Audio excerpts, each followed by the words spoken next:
Hello, and welcome to another episode of the Chris Macpherson Show, your home of the black and white opinion on all your sports. No greys here. We've got another bumper episode coming to you. We've got some of our usual guests. We've got some other people jumping on again and returning. We'll see Adam Martin, we'll see Lachlan Avil, and a few other guests lined up in there as well. We're going to talk NRL, cricket, NBA, tennis, a little bit of athletics even, some Aussie rules, some soccer, plenty more. We're looking forward to getting right into it. Of course, if you want to keep up to date with us in between our weekly episodes here on YouTube or on Spotify, if you listen to the audio version, you can make sure to follow our social media channels. You can find us on X, on Instagram, on TikTok, and on Facebook. Look for The Chris Mac Show or search the full title, The Chris Macpherson Show. Make sure to give us a like and a follow on each of those channels and subscribe to your favourite podcast platforms. Rate and review us. Get involved in the comments. Let us know what you're thinking, what else we should be covering. Let us know if those black and white opinions are right, wrong, or indifferent. We'd love your thoughts. And share the show with a friend, someone who's a sports-loving fan, or even someone you don't like. The more people that watch, the better. We don't mind whether they're people that you like or not. But without too much further ado, let's get it on and get into Around the Grounds. Well, it's now time to head around the grounds and bring in a special guest today. He returns after an earlier appearance to talk rugby league in the season. Here's Adam Martin from the Talking Para podcast. Adam, good to have you back on the show, mate. Yeah, thanks for having me again. After the debacle of doing it on my phone last time outside Combank Stadium, it's nice to be home with my proper setup. Yeah, we've got you anchored down with a proper setup, mate, and you're sounding much improved and a lot more steady. So no motion sickness for me today, which is wonderful. People that might be getting some motion sickness might be NRL players soon enough because they're going to be travelling halfway around the world. They're going to be going from all the way from Auckland over to Perth and up to PNG once expansion takes its next stages in. It's been confirmed that the Bears will be kicking off in WA. There's some conjecture over the name. How does this shape in terms of the NRL? Obviously, it means that we're going to be going back to odd numbers very quickly and buys again. Yeah, I'm not a big... Obviously, we're having a buy anyway, the buy rounds they have as it is, but I don't like it. I don't like the odd numbers. I don't know why we didn't go with two teams straight away. I'm all for the Bears coming in. I'll start with that. Obviously growing up as a kid, remember going to North Sydney Oval, watching the Bears play, against Parramatta a couple of times and some other games there back when I was a young fella. And obviously the player moved to the Central Coast. That never happened because they kind of got shafted a bit by Manly there. But great to see him come back in. But as for the buy stuff, I think we really should be bringing two teams in at the same time. And if that second team being PNG isn't ready to go at that time, then maybe we should be looking elsewhere. Well, PNG, the interesting thing is PNG, obviously, they're going to be the 18th team. They're going to come in before Perth, as I understand it. And there's the conjecture over the Perth name. And the Western Bears has been told it's too generic. The NRL not happy with the Dolphins being that brand. So moving forward, they want to actually tie these locations, which makes a lot of sense from my point of view. But, yeah, I agree. But the challenge is, they're talking about 28, I think, that this side's going to come in. And then they've said no further expansion to 2032. I could even, cop as a compromise if they said, look, we're going to bring in make it odd numbers in 28, but then in 29 or 30 at top. So we're going to have a 2-year window of having these buys. But they're talking about not coming in until after the Brisbane Olympics. We're looking at potentially 5 years of having this buy fixed in, which is similar sort of window to what we're in at the moment, which is a long period to have, less of a product to sell. And I understand they're aligning it with the TV rights and those sorts of things, but surely if you're talking to the TV rights and you're saying, well, year one of this deal, we're going to have a buy and we're only going to have 9 fixtures, but year 2 through to year 5, because they're normally 5-year deals, we're going to have 10 fixtures for you, which is going to be more content, more windows. We're going to have another time zone for you with Perth as well, which is a nice selling point every second round. I just feel it's almost expansion for expansion's sake and to placate Perth at the moment and tell them, well, yeah, you're going to come in, but then we're kind of robbing Peter to pay Paul, pardon the Volandis pun there. And it's funny you mentioned too, I don't know if the depth's there still to bring both those teams in that quick. I've got a funny feeling, and it's just a feeling, no inside information at all, but I believe the PNG team won't come in before the Perth team. I know what's scheduled and what's meant to be, but I think there's a few things they're trying to work through in that regard there. I think Perth will come in first, but bringing two teams in within that 2-year period, I just don't see it working. I don't see it working player-wise, obviously salary cap-wise, getting players off contract. Teams are going to struggle to attract players in that first couple of years as it is, especially the PNG team, and the quality of the product isn't going to be there, let alone dealing with the buy. Yeah, look, I think it's an interesting one. Obviously, time will tell. I think there's a lot of talent out there. I mean, you and I are fairly heavily exposed to one of the best competitions that sits outside the New South Wales and Queensland Cups, and, the mine. a lot of the players there are more than capable of playing at that level, So I would immediately suggest that, you've probably got, 8 to 10 players that you could pull out of a Newcastle Rugby League. You've got easily a dozen each in the New South Wales and Queensland Cup that can all transition up. I'm not talking about, someone from the Newcastle Rugby League going and being the, Daly Cherry Evans, the Mitchell Moses role, the Nathan Cleary. There's obviously going to be a dilution of that, but that's the reality of it no matter what you do. There's always going to be tiers. We don't have 17 Nathan Clearys right now. That's the reality of it, So there's always going to be a tiering of your talent. You've got to balance it out. And yes, it might dilute the overall product initially, but I think if you build it, they'll come, and it'll take time. We've seen that with the Dolphins. They didn't get any of those huge name signings, but look at what Isaiah Katoa's doing now. Yeah, I get what you're saying, but the thing is, Western Australia, and I guess we can say the Gold Coast has failed before, and obviously other areas have. Western Australia's failed before with rugby league. You don't want to set them up to fail. They have. They failed. Australia didn't fail. Western Australia had money in the bank. Western Australia was getting crowds. Western Australia, I think, was a casualty of the Super League war. They didn't stick around, obviously. That's the biggest thing. And I just think setting them up, they need to be strong straight away. Like the Dolphins were strong in their first year. I know they surprised people. They obviously didn't play finals that first year. But they didn't play finals, did they? I have to think back now. There's been a lot of footy since then, a lot of losses since then as well. But I just think this Western Australia team with the Bears name, they need to be strong straight away. You're looking at, okay, we won't say they failed Western Australia, but the North Sydney Bears, obviously, I say we can call them exiled, a failed merger. There's a lot of pride going into that team. A lot of passionate supporters being waiting time to obviously see the Bears. There'll be a lot of people travel across to watch that first game from Sydney to Western Australia. If that first game obviously is at, say, Optus Stadium, for example, or wherever they're going to play. They're going to play at NIB Stadium. But, I don't know. It's a hard one. You get what I'm trying to say? I get what you're saying, but I think that the thing is, at the end of the day, it's very rare that you come into sporting leagues and, we could look at Auckland and we'll talk about them later with Lachie Avil from Bearable Australia. They've come in and they've succeeded, but they've had, someone who knows what they're doing in Bill Foley from, and the sporting group that he's got behind him. They've done this before. They've got Bournemouth, they've got Las Vegas, so to come to a smaller scale is easy enough to be done. I think they need to be competitive.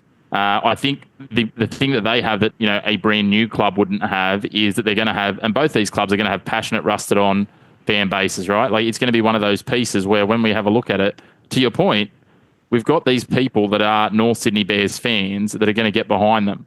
So I think they're going to, have some time. You better than anyone understand the fact that, you can stick by a team no matter if they're not successful or not. Yeah, you could say that. I was waiting for that one. It was a gentle little dig and it took time, but we got there. I think last time I came on, I was talking up Parramatta's hopes for the year, but yeah, we're a team on the way up. I just have to mention the compound we started last week when Mitchell Moses returned. Well, they can't go that much lower. They just fall behind Penrith. I think it's a Parramatta Stadium curse. Penrith's new home ground, and it's killing them too.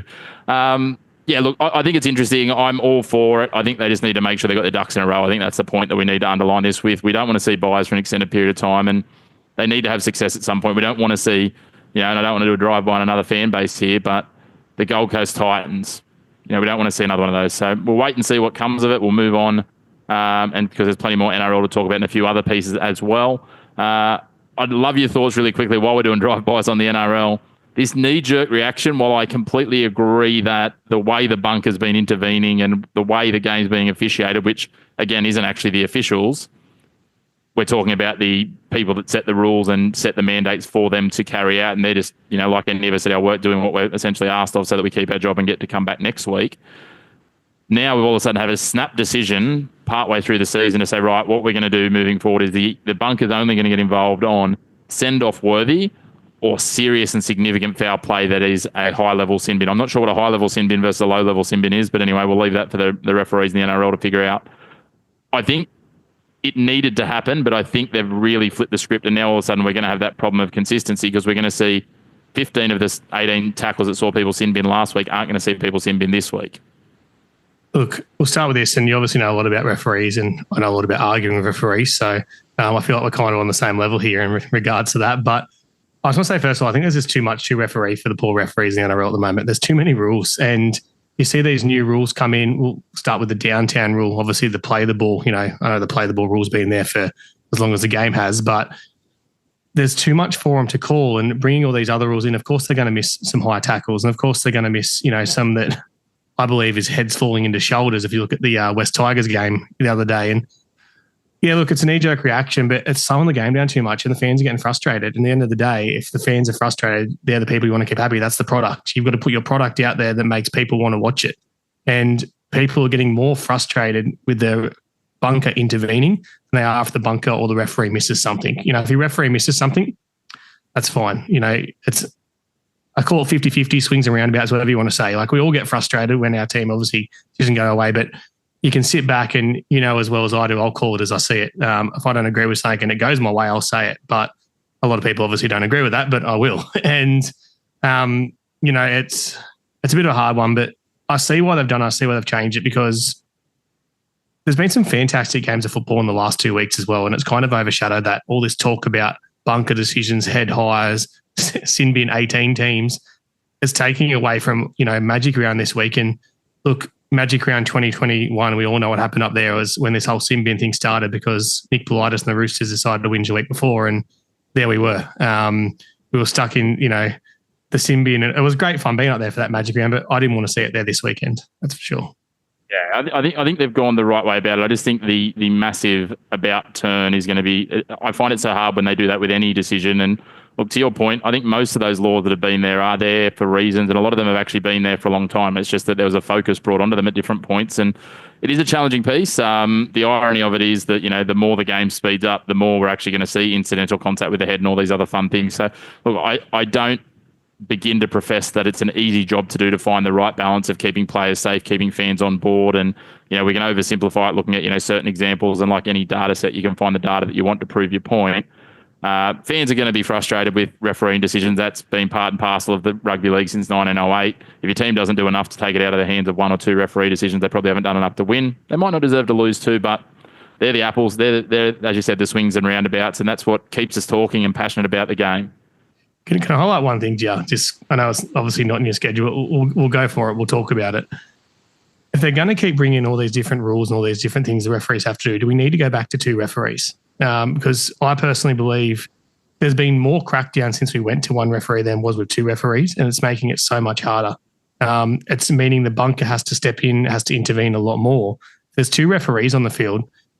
They're going to see so much more. Yeah, look, they're still not going to agree on every decision. You saw that before when there was 2 referees. You hear a referee saying, ball plant, or something like that, and the other referee just completely ignored it, which frustrated you as well. But I guess for the overall, accuracy of the game and getting decisions correct, is that something you'd like to see?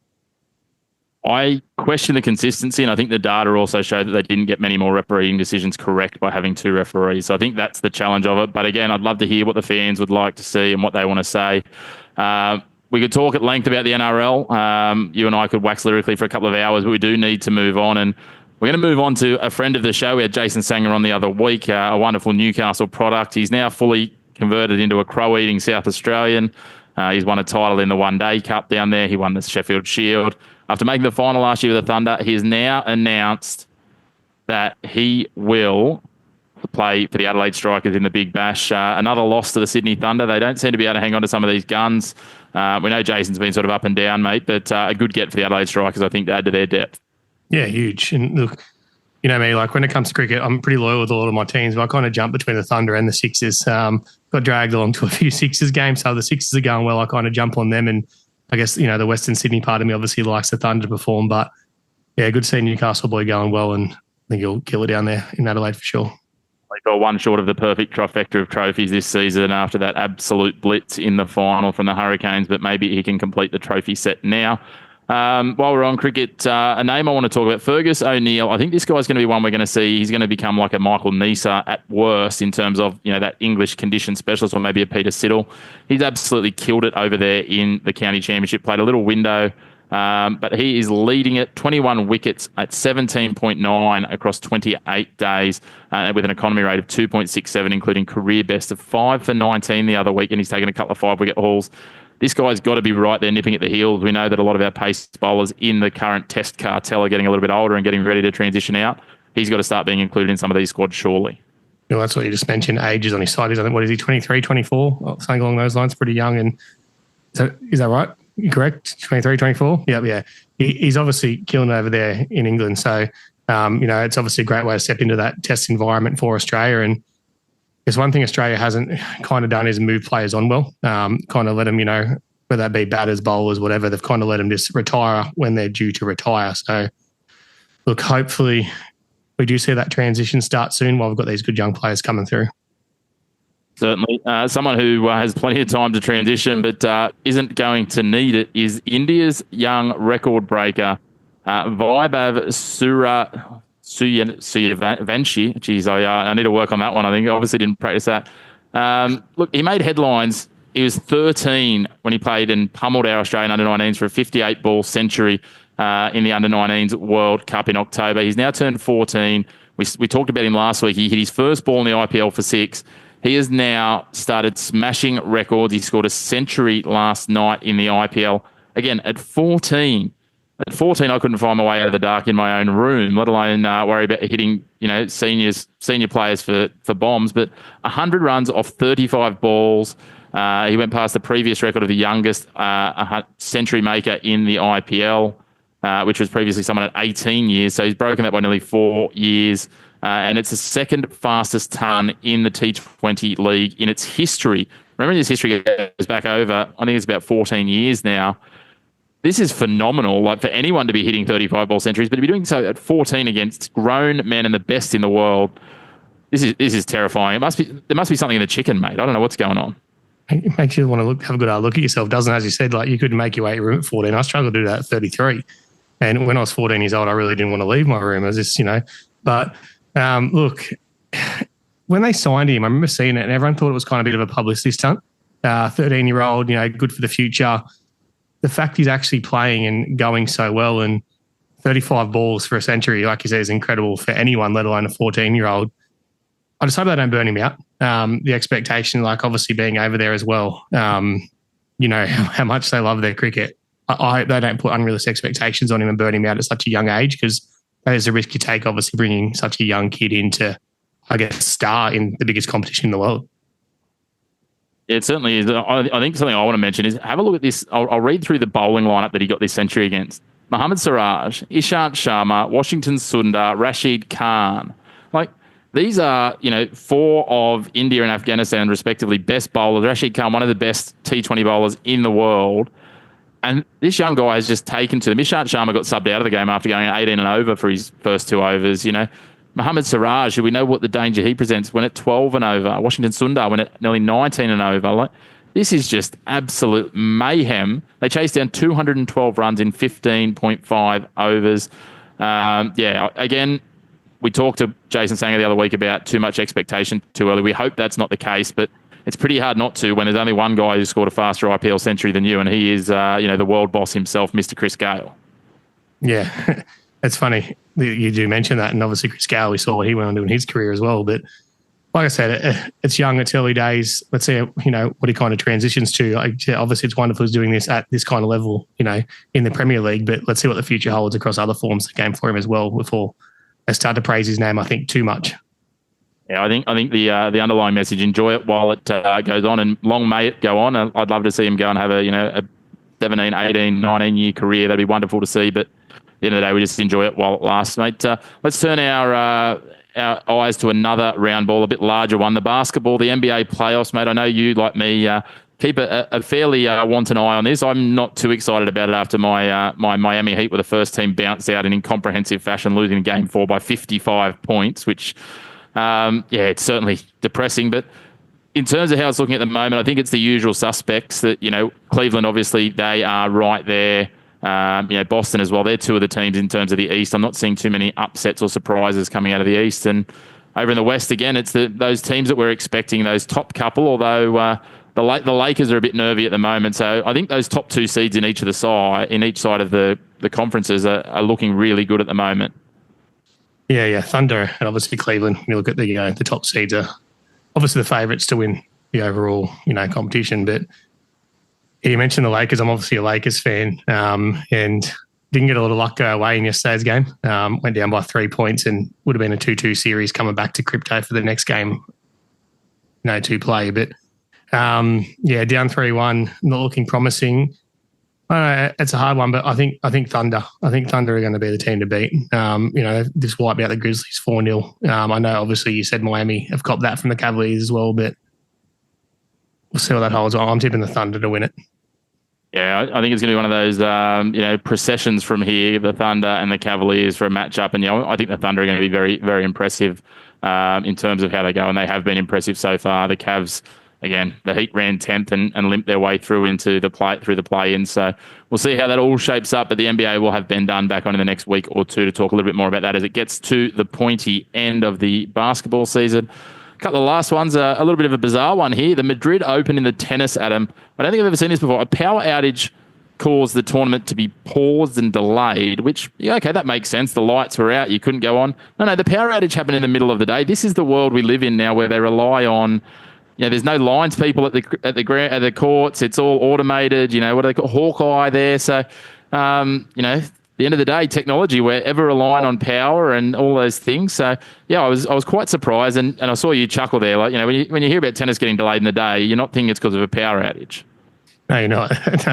No. The first thing I thought when you said about this power outage and obviously them relying on the technology to work, I just thought to myself, I wish the same people were running the 2017-18 A-League Grand Final that were running, obviously, the Madrid Open. But anyway, that's a whole nother story for a whole nother day. But yeah, it's a crazy world we live in. And so many sports saying bring in different things, bring in different technology so we can obviously, make the game, the product better across all sports. But there's a risky run, isn't it? That if it goes down, then so's your product. Yeah, it was an interesting one. Apparently, there's a widespread power outage across Spain and parts of Portugal, which tells you how significant it was. Coco Gauff, the former US Open champion, was preparing to shower in a locker room, and then the power went out, and she's like, that's okay, because I'll have a shower in the dark, I know where my parts are when I need to wash them, but the water was out as well. So we've got, the best tennis players in the world wiping themselves down with baby wipes before they leave the venue. Anyway, it is what it is. It's just a bizarre reliance that we have now, as you say, with technology, and just a little quirky story. We like to bring the quirky sometimes out when we're talking sports, and certainly a quirky one coming from Madrid, one of the top tier tournaments outside the Grand Slams. But something that wasn't quirky, my friend, the Aussies starting to perform well in the athletics. We know the whole Gout, Lachlan, Kennedy headlines. We had the Diamond League going on in Xiamen, China over the last few days, and Lachlan Kennedy made an impressive debut at the Diamond League. He finished 5th in the 100 metres. Like, this is the top tier athletics in the world. And we've got Lachlan Kennedy and Gout. The Aussies are about to give this sprinting a shake. He was 0.01, so 1/100th of a second short of making the podium in the 100-metre finals with a 10.18. How good is this to see? That's great. It's obviously something we've struggled with for quite a while, just haven't kind of been on that level when it comes to the Olympics and obviously the World Cup and stuff of the athletics, and we seem to be getting there finally. Australia seems to be, I guess, a nation on the up when it comes to athletics. What did we get, 5 medals or something at that Diamond League? I think it was. I read on through Facebook earlier. So, yeah, it's obviously great to see, and I guess as an Australian, the next Olympics can't come quick enough, can they? No, they certainly can't. And good to see Newcastle's own Rose Davies breaking her own 5,000-metre Australian record by nearly a second. She was the first non-African across the line, did run 9th in that 5,000 metres. We know that those events often dominated by the Africans. Abby Caldwell also beat the 1,000-metre record, taking out second place in the 1,000 metres. And Aussie Sarah Billings in third as well. So 2 top 3 times in the 1,000 metres as well. And, yeah, as you said, we had a few other medals. Liam Adcock won silver in the long jump, and there was a few others as well that have been putting their name up there.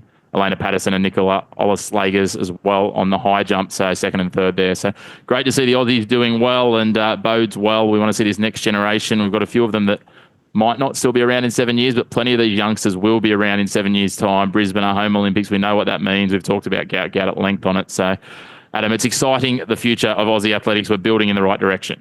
Yeah, for sure. I'm actually looking forward to that Olympics. Obviously, I've got was it 7 years away? I've got a 4-year-old now, so they'll be 11, nearly 12 when those Olympics are on, and kind of similar age to me for Sydney Olympics. I was about 9, 10, so excited to be able to get him up there, and I'll be on the basketball. I'll be looking in the basketball for sure.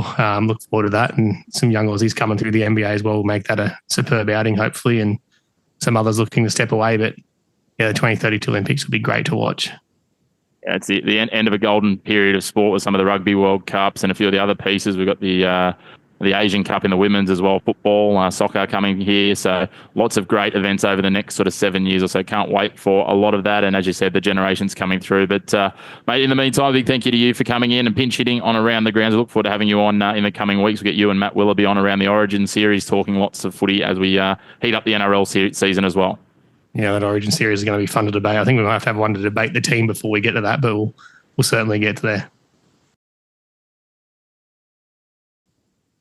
Well, after a bumper Around the Ground, it's time to whip out the Sharon and punt it all the way down towards the MCG. The AFL season is heating up, and well, look, this man pinch hits on so many sports, but AFL is absolutely his core. It's what they talk about in depth on the Third Man Up podcast. He is Brody Burrows. He's out and about on the road. Broads, thanks for joining us again this week.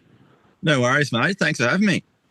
Mate, as I said, AFL is the bread and butter of the Third Man Up podcast. Yourself and the great Spider Everett doing the magic behind the scenes there, getting that out each week, talking AFL. So if guys want to go more in depth than we're going to do at the surface level here, that's where they need to check out each week.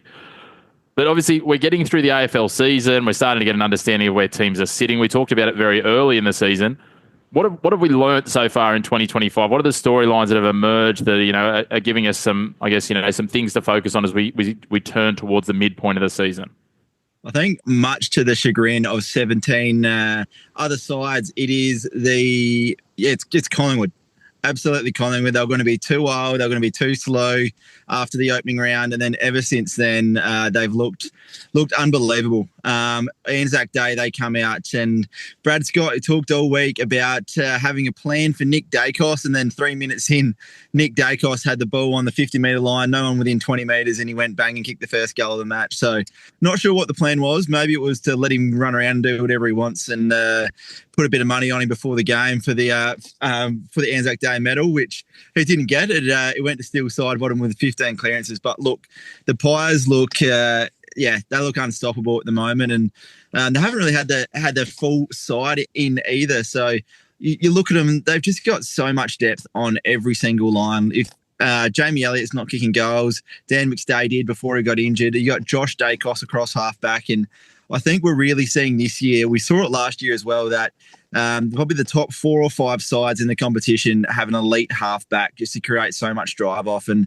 we're seeing that with probably the Gold Coast Suns as well now. I mean, everyone said they paid overs for Dan Rioli, pick 6 and 16. They brought in John Noble from the Pies as well. And I mean, that drive off halfback before with Gold Coast, if they didn't win the middle, they didn't win the game. Whereas now, I mean, the middle still as powerful as ever, but they've just got more and more weapons. So I think for me, the 2 standout sides for the year have got to be the Gold Coast Suns and the Pies. Yeah, the Gold Coast have certainly impressed me. I think Collingwood, we knew that they should be somewhere up there. Again, as you said, much to the chagrin of 17 other teams' fans. But while we're talking Collingwood, I caught something on LinkedIn earlier today that I just wanted to mention, and I thought this was one of the coolest things I've seen. Now, we know Craig McRae is a pretty down-to-earth sort of guy, right? But obviously, Friday, Anzac Day match, all the emotion, everything that goes with it, he's, this high-performing coach.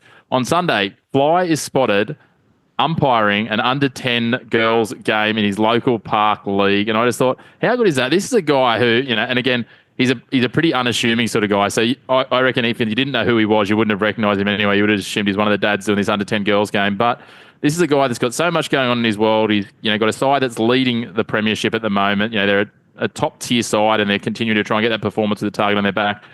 And he's just going out, umpiring his under-10 girls game, just giving back to the footy community. And I'm sure there's dozens of guys in the AFL world, if not more, that are doing these sorts of things. But it was just one of those ones that I spotted. I thought, how cool is this? It's just nice to see, mate. It is, and Craig McRae's always been like that ever since he first stepped foot in that Collingwood club. You see he's just that down-to-earth guy, and he's very active in bringing the players' families there. We saw that a few years ago on Mother's Day. Brought all the mums in, and I reckon it was Bo McCreary's mum come in and gave him a bit of a speech before the game instead of him. And it's moments like that in sport that, it's a family club, and the fans can get around too because they realise, oh, geez, he's doing something that I do at home. And I think it's great seeing these big names do it. We saw a few Carlton players, they went down and just joined in with the girls' training as well the other day. I think actually Andy Marr coaches the side, so there might have been a bit of insider information there. But, yeah, look, the Pies, you want to hate them, but the way they play footy, it's so exciting and it's so great to see. I mean, Nick Dacos, the youngest captain in over 50 years for the Collingwood Footy Club in one of the biggest games of all. So just another thing that Nick Dacos just, continues to add. He's an absolute superstar. You swear he's 30 the way he carries himself. But yeah, Pies for me are premiership favourites right now. He's an old head on young shoulders. Well, that transitions in nicely, and we have a look at how things stand in terms of it. You talked about the Gold Coast, you talked about Collingwood. Who else is in that bracket that you see as genuine contenders for the flag at this point? And we're not going to lambast you if you miss out on who ends up getting the flag. But at this point, based on what we've seen, who are those teams that you go, look, I can genuinely see that they would look fitting at the end of September holding that premiership cup aloft? Yeah, you can't go past Brisbane. Look, I don't think they've gotten out of second gear yet, and they've lost one game for the season. So they're nowhere near playing their best footy, but they're still managing to win games and win a lot of these games comfortably at the same time. I'm really big on the Cats. Yes, they've had a couple of really disappointing losses, but we just know that if the Cats are around September, they're going to be playing a huge role. They have for so many years. For me, I think there's two wild cards not currently in the 8. Port Adelaide, ever since Zach Butters has returned to this side, the whole club, it's like when they get really revved up. If he just does something to them, they look completely different on the weekend. And if you told me that Zach Butters would have been dragging someone out of a contest and telling them to calm down, I would have told you a dream, and which you did with Jason Horne-Francis on the weekend. But the other one, I think we've seen before, their best football is some of the best in the comp, but their worst is pretty bad, and that's Fremantle. We saw them absolutely tear apart the Crows, especially in the midfield. There's been a lot of talk all year about the Crows midfield, but when you've got a midfield of Hayden Young coming back in, one of the best ball users in the comp, and then two of the best inside mids in Andy Brayshaw and Caleb Sarong, and then Hayden Young now resting up forward to help Josh Tracy. I think, they can beat anyone, but at the same time, there's a massive gap if they are going to take that next step between their best footy and their worst footy. Give me your take on a team that we saw knock off one of those teams that you talked about just before in Carlton. Where do you see them? Are they just too inconsistent when they come up against those top teams? Carlton, I tell you what, if they played a top 4 side every week, I reckon they'd make finals. If they played a bottom 4 side every week, they wouldn't make finals. It'd be an absolute nightmare supporting him. I mean, we've seen the antics of Dan Gorringe up until round 6 become just about the biggest name in sports media with some of the bets that he's lost. It's Carlton are just one of those teams that they've got so much talent on paper that it wouldn't surprise you to see them come out and beat any team in the competition. But we know how inconsistent they are. You also wouldn't be surprised to see them drop another game to Richmond or West Coast. It's just that inconsistency of the side. When they're up and firing, they are such a good team to watch. You want to get behind them, but I wouldn't trust them as far as I could throw Big Charlie Curnow, mate. It's going to be an interesting one to see how they shape from here, that's for certain. And what about the Pretenders? Who are you putting a line through? We're still in the early pieces of the season, if you want to call it that, coming into week 8 now. I can imagine there's at least 3, maybe as many as 6 or 7 teams that you're going to put a line through when it comes to finals football. Let's not talk about who can't win a premiership, because realistically you could probably put a line through a dozen teams almost at this point. But in terms of who's not playing finals football, based on what you've seen so far, who are we putting a line through? I think the grand finalists from last year, the Sydney Swans, mate. It's not in the Bloods culture to ever give up 12 straight goals. They did that against the Gold Coast Suns on the weekend. And look, it was something that you rarely see. Sydney, always competitive. They rarely ever get blown out. I mean, it wasn't a massive result, but consider they were 30 points up, and then, it felt like an hour later they were 40 points down. It's something that you don't see with this Sydney side, to leak so many goals so quickly, and they couldn't even get near it. They looked like they were struggling with their fitness.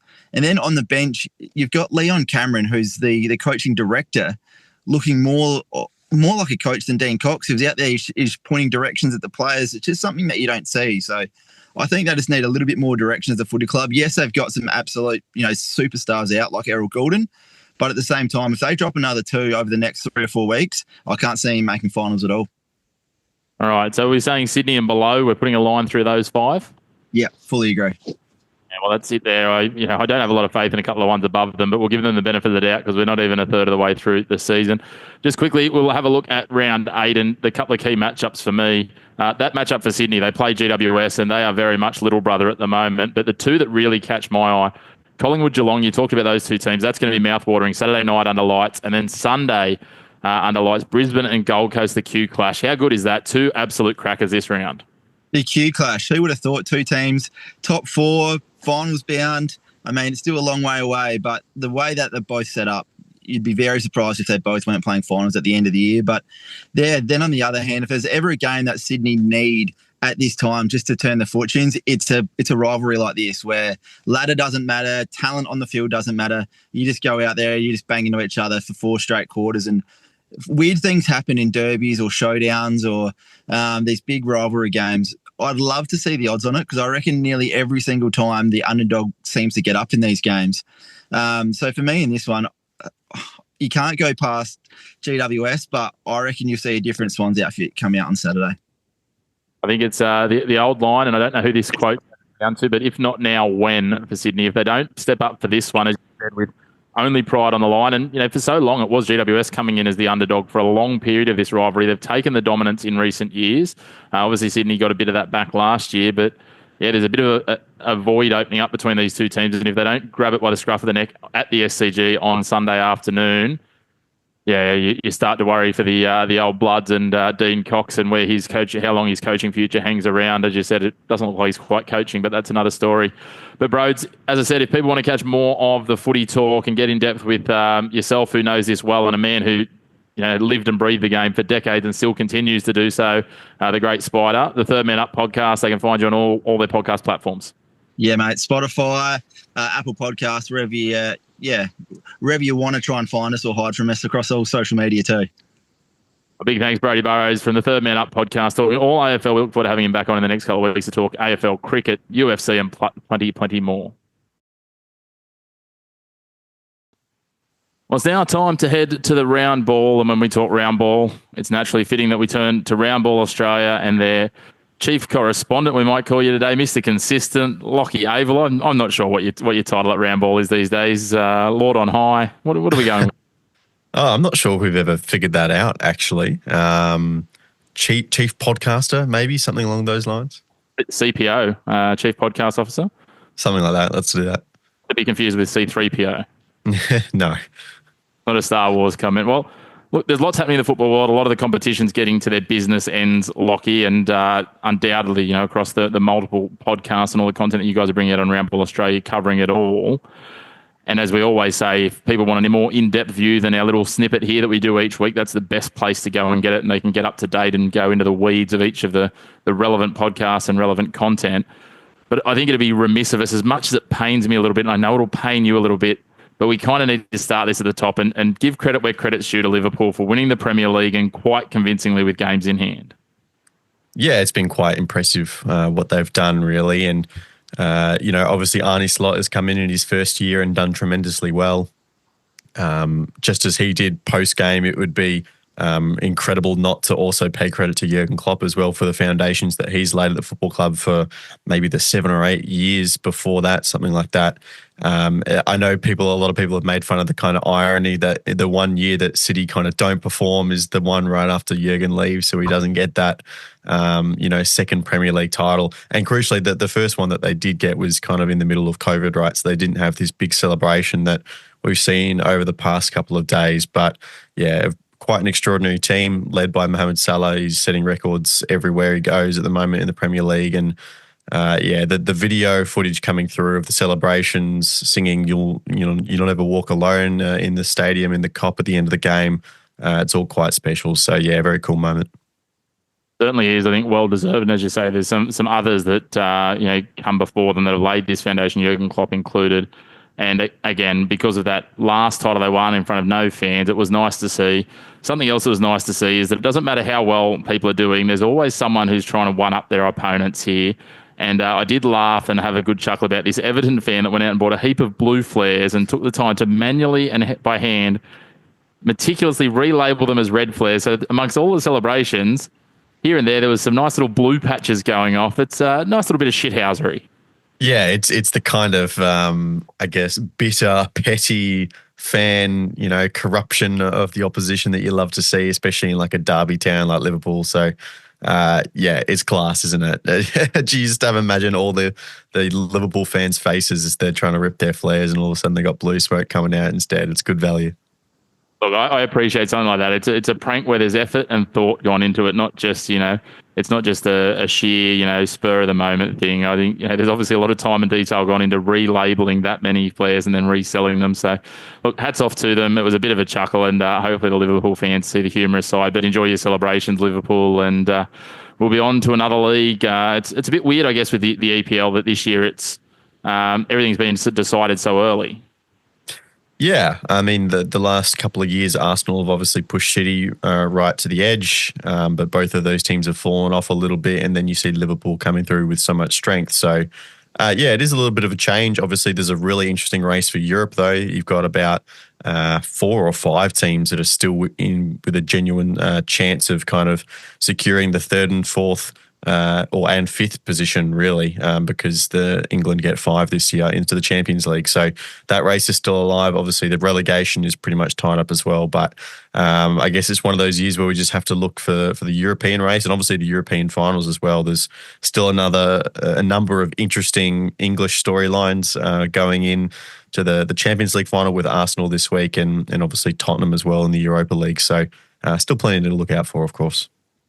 Yeah, there certainly is. Obviously, the relegation piece all wrapped up, and we saw the headlines as well. Wrexham, another promotion, so congratulations to them. Speaking of teams in red doing well, you have to think that they'll give the championship a shake. It might be a bit more of a challenge for them, Lockie, but they've clearly got some pretty high aspirations, and I don't think it's going to be, I think you'd be brave to say they won't make the Premier League in some time, but it might be a couple of years before we see that. Yeah, Wrexham's an interesting case, aren't they? I think the stat is they're the first team in the top 5 leagues of English football to have 3 consecutive promotions. So that in itself is quite miraculous. Obviously, they have spent a lot of money to get there, and that's what everyone will be pointing to, and that's fine as well. But football is never as easy as we've seen with the likes of PSG and Man City in the Champions League at the very least, that you can't always just buy your way through to trophies and promotions. But there's obviously something very special happening at that football club. The championship will slow them down. There's no doubt about that. It's extremely more competitive. Could they get promotion straight up? Yes, teams have done that before, going from League One and then one season in the championship up to the Premiership, or the Premier League as it's known these days. But it's going to be a lot tougher for them. And, when you start to get around the kind of tail of the Premier League, you start hitting levels of wealth that is just kind of incomparable to even what 2 Hollywood stars can bring. So it's going to be an even tougher season next year, obviously, for them. I don't think we'll see them in the Premier League within the next 3 years. I think going up so quickly as they've done, number one, their infrastructure needs to catch up as well. We saw the same with Luton Town when they're planning to build a new stadium, but because they got into the Premier League so quickly, they had to throw in some kind of ad hoc renovations just to have a stadium that was up for par, because they never quite expected to be there so quickly. So infrastructure, player base, a lot of those players have come all the way through. Are they going to be up to championship and then pushing for Premier League level? Probably not. So it'll be a good opportunity for consolidation, I think. But the good news is, as Australians, we get a little glimpse of what that might look like as well, because they're coming, we believe, in July to play Melbourne Victory at Marvel Stadium. So that's going to sell a lot of tickets and should be a bit of fun as well. Certainly will be, and that's a nice little segue. You do that so well, Lockie. You just set us up for that nice little transition into the A-Leagues. As you said, plenty more European football to wrap up, and we'll keep you up to date with some of the real big headlines. But let's turn to titles on Australian soil, local soil. Titles in New Zealand soil, and Auckland FC are our premiers in their first season. You want to talk about rapid success. Steve Corica and the team over there, you can see him front and centre there with the trophy. Well deserving, I think, Lockie, what they built. They came into this competition with a clear plan. Obviously, they came in with some very good sports management nous with Bill Foley and everything that he brings with it, with his experience with other teams. He was very successful very quickly with the Black Knights when he brought them into the NHL, and he's done the same here. He's making a lot of posts a winner.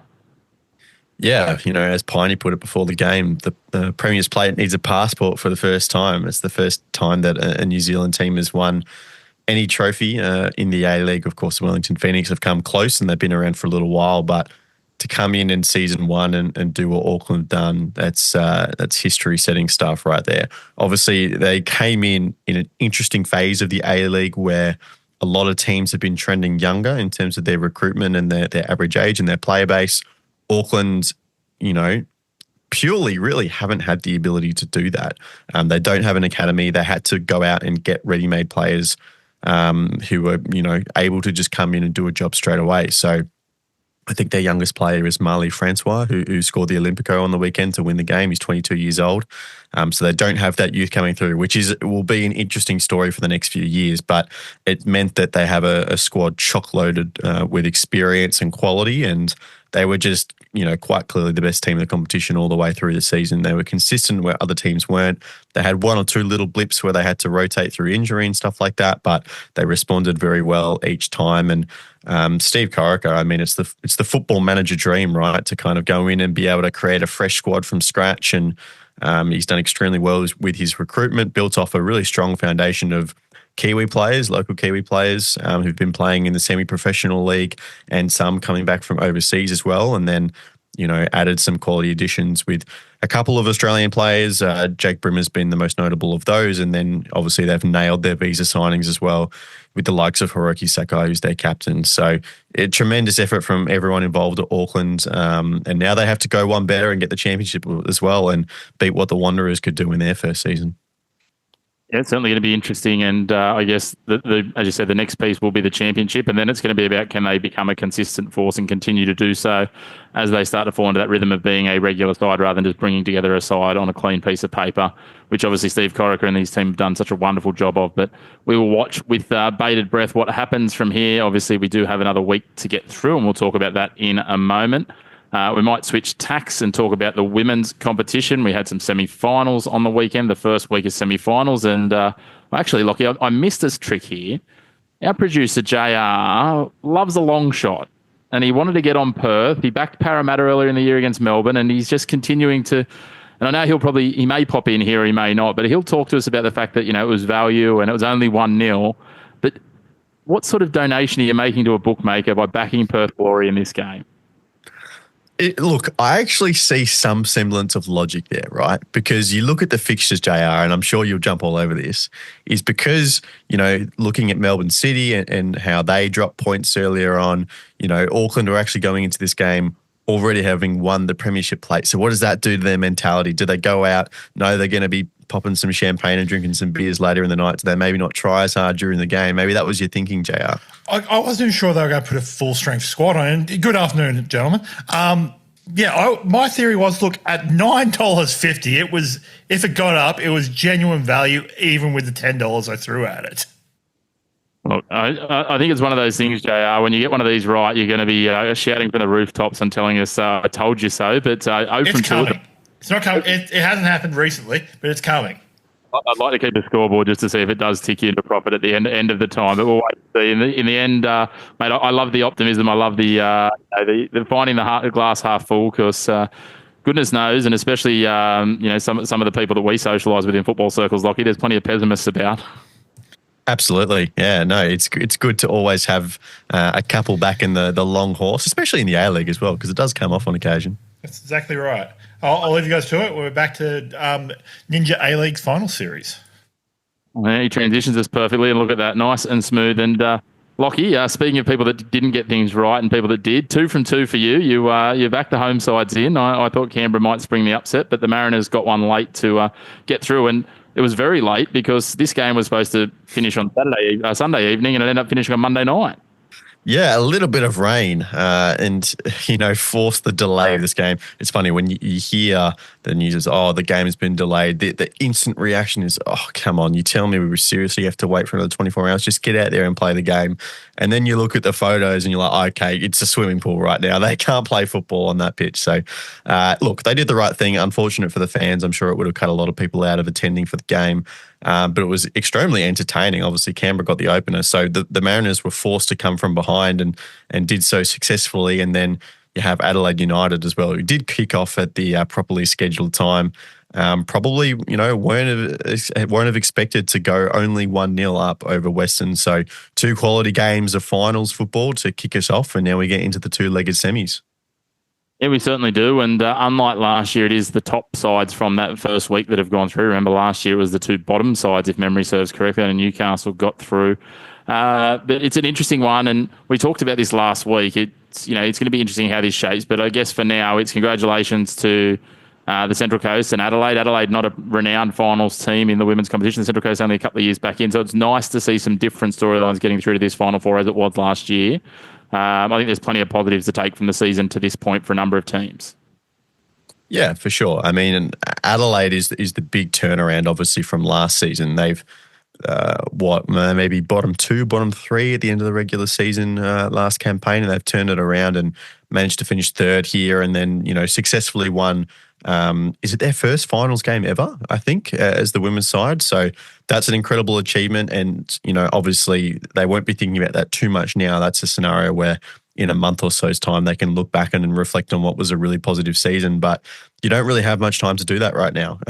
It's all about the next game and the next week. And they're coming up against a really strong Melbourne Victory side who will be looking to, go and make that grand final and have the opportunity to push a Melbourne City side, most likely, that they've been up against all season and have a nice little Melbourne derby to finish off in a grand final. That would be awesome. And look, you're ranking these two semi-finals. Obviously, you're kind of looking for the reasons why Central Coast and Adelaide can bring it to the other Melbourne teams. They've just been so strong all campaigns. That's kind of where we are. But especially on these two legs, you get the game at home. The lower ranked teams get the game at home first, so it's a good opportunity for them to put something on the board and really mount on the pressure going into the away legs.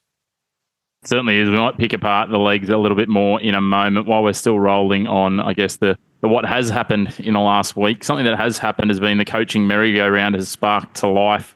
We've seen some coaches moved on. We've seen some coaches, maybe surprisingly in a couple of cases, re-sign. Shall we start with the those who won't be here next year list? Sure. So the one that we don't know is obviously Carl Viet. We know that he won't be here. Got that the wrong way around.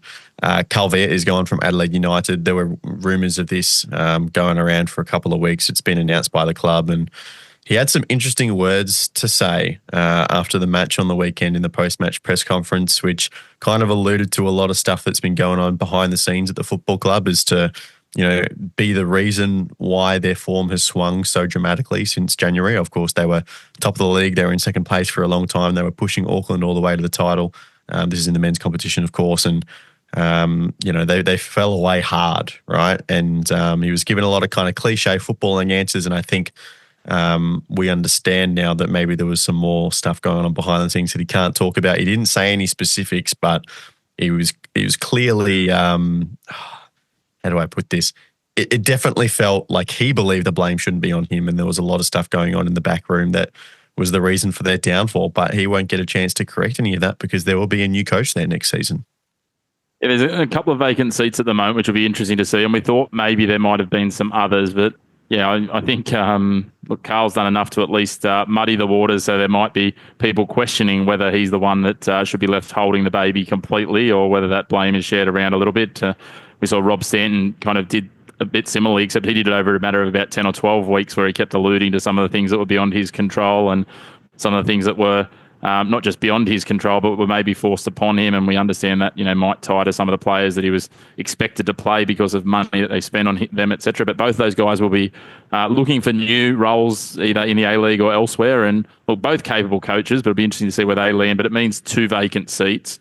2 places that aren't vacant, though, now we know. Sydney and Wellington both coming out and confirming extensions for their managers. Yeah, Giancarlo Italiano, let's start with him. He's got a 1+1 at Wellington, so 1 confirmed year and an option on the club side as well for the second. So that's obviously, credit in the bank from the last season where he took them to second place in the league and a whisker away from their first ever grand final. So he's obviously, I think the stat is, even though they've had such a poor season this time around, he still has the highest win percentage of any Wellington Phoenix coach in history. So he's clearly got the credit built up. He's learnt a lot of lessons from this season. He was naive with his squad's build-up, let's say, in terms of reliance on specific players. Marco Roas being injured a lot of the time was not good for him, and he didn't really have that plan B and C from a squad perspective in terms of how we could manage that availability side of things. So He's learnt from that. There's obviously a big turnover in players as well from last season. They lost probably 5 or 6 really, really key players. So he's going to have an opportunity to bring in some more talent around what he's already got, and for a number of those visa players to go into their second season, which he's made the point of is usually when a lot of these internationals start to click into gear after a kind of year one of adaptation to the league. So things are definitely looking up. Obviously, he's got to perform better next season if he wants that option taken up. But interestingly, and this is pure speculation on my part, but Sydney FC with Ufuk Talay, I wouldn't have been surprised if Italiano was on their shortlist if they decided to go different ways. He has experience with Sydney. He's been there before. And I just think that they would have found him an attractive opportunity with some more resources around him in terms of playing squad. So Chiefy loves the Phoenix. He's going to give all he can to that club while he's still allowed to coach there. But it means that, as I think, that Ufuk Talay is then re-signed for Sydney FC. And this is news that still hasn't been properly confirmed by the club yet. We learned this through Marco Monteverde's reporting that he signed an extra 2 years, which has been received controversially, I think, by Sydney FC supporters. He's definitely underperformed this season in terms of what the expectations around this squad will have been. Just the likes of bringing in, Patrick Klimala, Douglas Costa, having the likes of Joe Lolly, Adrian Segacic has been performing outstandingly. They should be, number one, they should absolutely be a finals team. They made the semi-finals of the ACL2, which is a great achievement. Should have gone on to get the final and be competitive in a home final there as well. So to have locked this in, I think crucially for me, before they've even qualified for finals, they have to get a point against Melbourne City on the weekend, away from home, down in Melbourne at Amy Park, which is not an easy thing to do. Melbourne City are probably going to finish second in the league. So if they don't do that and they miss finals, and then they have to come out and confirm that Talay has signed 2 more years, it's going to be a bloodbath. It's going to be interesting because, as you say, Melbourne City are going to go into that game knowing that they want to make sure that they get points, because depending on results, they could, realistically, if they lost by 2 and Victory won by 2, they could possibly drop all the way down to 5th. But realistically, you're probably looking at 4th, which is a very different makeup to finishing second. So they're going to be going out there looking for 3 points. And we could end up in this weird situation, and we'll talk about the games next weekend in a moment, where Carl not in a job, Uffy's been reconfirmed, Carl's team goes into finals, Uffy's doesn't. Like that, and again, nothing's exactly as black and white as that in football, but again, if you had gone into the season and said to Adelaide, you'll finish in front of Sydney, they probably would have been happy with that, expecting that Sydney would have finished higher. Like the expectations for these two sides, Sydney had more on their plate, as you said, at the start of the season with the players they signed, all of those sorts of things. So, yeah, to think that the Sydney coach is then the one that's extended, I think too, if that's the case, then it very much aligns with your thoughts that they've probably gone and looked elsewhere and haven't been able to snap up someone that they thought would be a better option. So they thought, right, well, we'll just stick with him for another season or 2 whilst we, wait for the right next person to become available or him to magically turn things around next year. And it really goes to show the importance of the point that Adelaide got against Melbourne City as well. It's kind of worth more than a point in that regard, because not only did they bump up slightly and go ahead of Sydney in the latter positions, but it meant that Melbourne City didn't get to lock themselves into second place with a week to spare. So now their game against Sydney, who Adelaide are competing for 6th spot, still really matters for Aurelio Vidmar's side. So they actually have to go out just like it's any other game, cup final essentially, to get into the Asian Champions League Elite next season. So as funny as Adelaide's back half of the season has been and how tragic it has been, they still stand a good chance of making the top 6. It's an interesting one, and the permutations of the actual timings of scheduled games, and we love how timings play into it when they play into it the right way, is also really interesting. Let's take a look now at the men's competition, and let's talk about where things stand heading into this final round. We know that Auckland are sitting atop the ladder, and that's one of those pieces that we've congratulated them for. This weekend we have some interesting games. The one thing we do know is that Perth are going to finish last on the ladder, unfortunately, thanks to Brisbane somehow beating Wellington last weekend. Brisbane are a different team in recent weeks. They've gone 3 games without losing. They're looking like going 3 games without being fed earlier in the season. So it's been a little bit bizarre. They've made this late charge. So as I said, that'll see them. They're going to finish second last. Perth's going to finish last. Wellington and Central Coast, they can jostle for 10th and 11th. Newcastle are going to finish in 9th, essentially no matter what, thanks to their goal difference. MacArthur will finish 8th, and then it's that battle for 6th and 7th, and then the battle for 2 through 5. So there's a lot still to be settled out in terms of that finals race, though. Depending on results, teams, like a Western Sydney, if they get results going their way, could leap up to into that top two. So it's certainly a lively weekend this weekend. If we run through, we talk about Wellington, Perth, Central Coast, Brisbane. The two games on Friday, they don't really have any impact on anything too much outside of who plays who when it comes to the Australia Cup playoffs, and I don't think they really care to be. No, I don't think they really care either. It's all about those finals positions, and obviously Melbourne City have the second spot in their own hands, and for everyone else below them in terms of Western United, Wanderers, and Melbourne Victory, it's just win a game. You've got a chance of getting second spot if results go your way, but if you win in that category, you're probably at least securing yourself a home elimination final. So it almost helps clubs, I think, in a way, in terms of coaches and players and setting expectations, because there's so many permutations, you don't really have a lot of control over it. So it just comes back to let's win the game, and then whatever happens, happens. So focus on the controllables, do what you can, win a game of football, and if you do, then your situation will improve. So they're all going to jostle, and then obviously all eyes on that Melbourne City-Sydney game for that top spot. The second spot for the ACL Elite, which is, the position that Melbourne City can control, and obviously Sydney trying to get into the six. Yeah, I think the interesting thing, again, when you look at that scheduling with games at sort of 5, 6 and 7:30, there's little bits of overlap. There will be people watching the game before them, because the way the games all play out is outside of the Sydney game, the Sydney piece from a Sydney point of view and Adelaide point of view. Once we get through that 5 o'clock game, Sydney and Adelaide will know who's going to Mad Monday and who's going to continue on through their season. But then it's working its way down the ladder. You've got Melbourne City, if they win, well, Western United know the best they can finish, then is third. Then Western United, if they win, well, Western Sydney know the best they can finish, is fourth. Melbourne Victory will go into their game against Newcastle, the only game on Sunday, knowing exactly what the permutations are coming out of that game. So it's kind of just like a drip by drip clarification. It's not that, we're going to have one game and everything's going to be solved by it.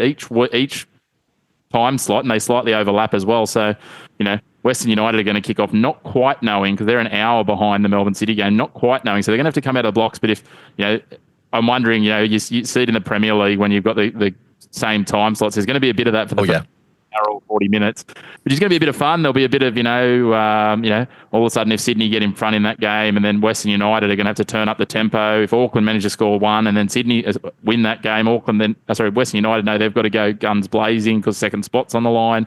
And as you said, second spot means so much more with Auckland finishing first as well with the Asian Champions League. So there's so much that goes into each of these. And outside of if Melbourne City, Western United and Western Sydney all win their games and take 3 points, in which case we'll then know that Melbourne Victory are just playing for form, essentially, heading into that game. That's, a draw anywhere in there is going to throw a nice cat amongst the pigeons and incentivise some of those teams. And, if we saw some upsets and things, we could get to the point on Sunday where Melbourne Victory could be finishing anywhere between, third and fifth, essentially, depending on results, which could be, or even second and fifth, as I said, if, something bizarre happened, like Melbourne City were to lose by a goal and then Western United and Western Sydney Wanderers somehow both drop 3 points.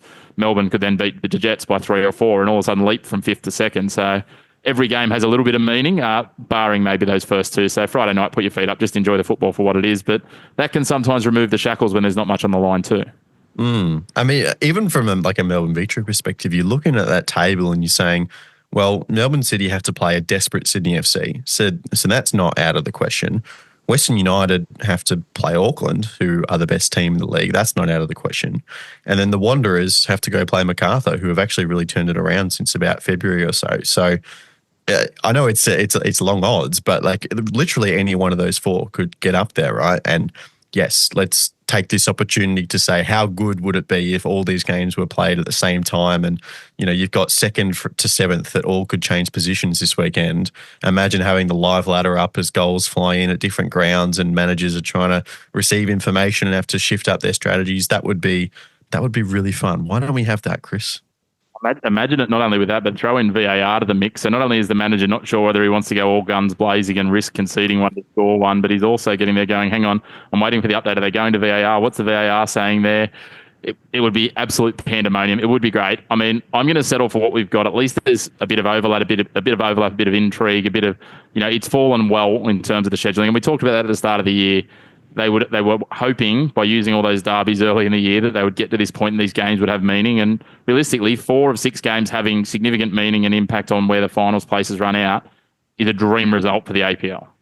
Yeah, I mean, it's great. You kind of get to, as you say, throw away those Friday games and they're a bit of fun, whatever, but then it really starts on Saturday and every game really matters. So it's going to be a fun afternoon of football, 5 o'clock, stretching to about 9:30.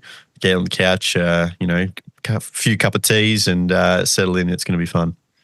It certainly is. Something else that's going to be fun, and we touched on it earlier, is the A-League women's finals, semi-finals. They get into the two-leg semi-finals. Leg one of each of the semi-finals will be hosted at the lower-ranked side. The reason basically for that, Lockie, is that if it goes to extra time after the second leg, then that's the advantage of the higher ranked side getting more time at their venue. So the Central Coast will, weather dependent, host Melbourne City. I probably shouldn't jinx that, touch wood, and Adelaide. So both these teams back-to-back weeks. So we really hope, that they can get some good, healthy crowds out. We touched on it before. The Central Coast obviously blighted with that weather on the weekend. Meant it was a Monday night game, not as ideal for a crowd. So they've had pretty good crowds there at different points this year, the Mariners. So hopefully they can get a good crowd out there. Adelaide as well. If you believe Lockie, this will be the last time you'll see your team at home this year, but we'll wait and see on that. And Lockie's already booked his grand final tickets for Melbourne because apparently that's where it's happening. Look, it would. Could you imagine if both Melbourne teams lost and the grand final wasn't in Melbourne? I think that would be a footballing miracle for probably Adelaide United, who would then go on to host, obviously. No, I imagine the Adelaide crowd in particular will really get around this team. A mixture of the turnaround they've had from last season. Obviously, the men's side has been struggling. The women's team have definitely been the kind of point of optimism in the club at the moment. So I imagine they'll get some pretty good support. And obviously this Mariners side, since they've returned to the league, have been quite consistent in terms of challenging. I know it's only the second season, but Emily Husband's done quite a good job. So they get another chance to crack a semi-final. Stern opposition in Melbourne City. They haven't lost a game all season. It's hard to imagine predicting them losing one now, but this is the opportunity, right? It's the home leg. This is where you got to put your foot down. You can't afford to be passive because then you have to go to the second leg away from home and force something to happen. So this is your chance. Go out, try to score some goals and make it interesting for next week. Yeah, you'd certainly love to see it. And as you said, for Adelaide, no game for their men's team this week either with the bye. So all eyes should be on the women's team. The Central Coast, their men's team will be wrapped up by the time we get to Saturday. So there's no excuse for these fans not to get out and support their team. So hopefully we can see them out there, big numbers. And what a scene it'd be if we're going into these second legs, with a 1 or 2 goal advantage to the lower ranked sides. It'd really add some spice to those games next week that are going to be competing for airtime with the men's semi-finals. Yeah, exactly. That's what you want. Hopefully it sets up nicely. And then as we go into the second leg of the semi-finals, it's obviously crunch time. And hopefully City and Victory have a little bit of chasing to do. That'll definitely make it more interesting. All right, Lockie, let's put it out there again. I'm going horribly. I'm going about as good as JR's tip. I'm guessing that JR's probably backing that multi that sees Melbourne Victory finishing second in the A-League men's. There's value about that, surely. What's the storyline that emerges out of this? What's the, it's easy to predict and just go, well, City and Victory will go in 1 or 2 goals up. What's the storyline here? Is there someone that can, rattle the cage out of one of these two teams? Is there a player that you're watching? Like, what are we looking to expect here? I think despite all optimism, both Melbourne sides will emerge with at least 2 goal margins. I asked you to give me something exciting, mate. Jeez. I'm just going to tell you what's going to happen. That's it. I kind of want to see Adelaide in the lead just so that we can see Jacob just build up. So for those who don't watch Round Ball Australia, you need to get on there and watch Jacob. And his implosions are magnificent, to be fair. Goal lead and then surrender that to lose 4-3. That would be magnificent. I'm going to go just before JR joins us. I see he's popped onto the screen to tell us he's probably got some long-range value that he's spotted here. But I am going to go up the performance from the Mariners on the weekend. I'm going to go for the Mariners to just spark it up and maybe be level after this first leg. I was impressed by what they did and the way they came from behind. So maybe a 1-1 in this leg just to at least add some intrigue and not a cakewalk procession. Look, I'm gonna come in and I'm gonna make the big call that we will see Mariners and Adelaide take points in these matches. There you go. We'll have to work out the odds. We'll have to start getting to the JR value multis. I mean, I'm not one to encourage it, but geez, yeah. So can we interest you while we've got you, JR, in City, Western United and Western Sydney Wanderers all to lose and then Victory to put 4 past the Jet? Look, I mean, that might be trouble for you with the Jet being an employer. Yeah, that's right. I probably need to stay very far away from that particular one. Well, the one thing we know is you can certainly catch all your in-depth football action at Round Ball Australia. Big thank you to JR Carter for popping in for another little cameo there. Lockie and the team are working feverishly, and no pun intended, as you push through your bit of fever at the moment, Lockie. We appreciate you taking one for the team and jumping on today. So check out Round Ball Australia, guys. And Lockie, as always, thank you. Enjoy your Saturday on the couch because it's going to be an absolute ripper. Cheers, Chris. Well, a big thank you to all of our co-hosts along with myself this week, bringing you the Chris Macpherson Show. Lachlan, Avil from Round Ball Australia coming in and talking about all things football and soccer and everything associated with that. Adam Martin from the Talking Para podcast came in and pinch hit it around the grounds. He really covered off a broad spectrum from NRL to NBA to cricket, a little bit of athletics and even some tennis in there as well. We had a bit of everything, some basketball hooping as well to seal us out. And of course, Brody Burrows from the Third Man Up podcast, the AFL guru. He's absolutely skilled beyond measure with lots of different sports, but AFL is his real draw-down passion, and we love having him on to talk about it. Again, if you want to go more in depth on any of those sports, make sure you check out the guys' shows. For soccer, it is Round Ball Australia. For AFL, the Third Man Up podcast. And if you're a diehard blue and gold fan or just want to get a bit of a different perspective on the NRL, then the Talking Para podcast with Adam and the crew is where you should find it. But this is farewell for today. A big thank you to you for tuning in to our home of black and white opinion on sport. No grey opinions here. We look forward to bringing you back another coverage of your sport next week. In the meantime, stay tuned to all of our social media channels. You can find us at The Chris Mack Show on Instagram, Facebook, Twitter, and TikTok, bringing you content throughout the week from our shows and other pieces in between. And of course, make sure you are subscribed either on YouTube or Spotify, wherever you tune in, or your favourite podcast platform to keep up to date with each of our episodes. Make sure if you are watching on YouTube, hit the bell down below, and that'll give you the notifications so that you can keep up to date with our shows dropping each week when they come out. But in the meantime, a big thanks for tuning in. Make sure to share it with a friend. And until next week, enjoy your sports absolute bonanza that is ahead.